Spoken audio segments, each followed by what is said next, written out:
Singapore and Malaysia will launch a vaccinated travel lane by land on Monday, November the 29th via the Causeway.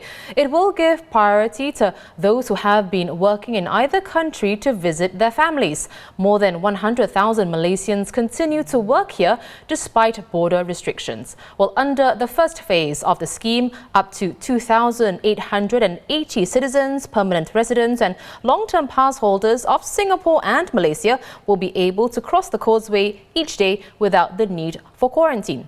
The travellers must use one of the daily 64 designated bus services.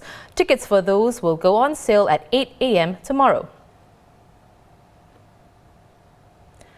Travellers from Malaysia to Singapore must test negative in a pre-departure PCR test or professionally administered ART, which must be done within 2 calendar days before departure for Singapore.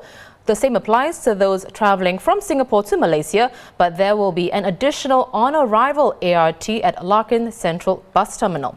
Journalist Kok Yu Feng shares more on what you need to know before you go. I think the main things that travellers need to note is the requirements for applying and getting approved for the VTL.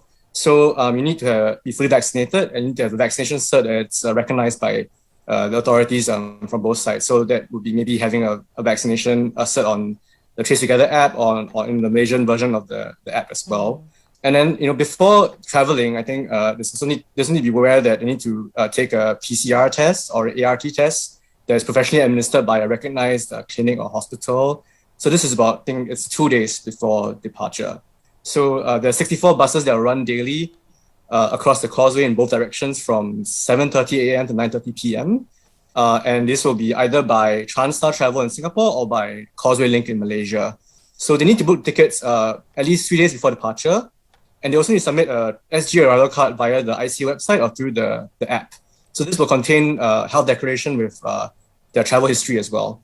For those who are Singapore citizens or permanent residents traveling from Malaysia to Singapore, they don't need to apply for a pass, but long-term pass holders from Malaysia to Singapore need to apply for a travel pass on the Safe Travel website 3 days before departing.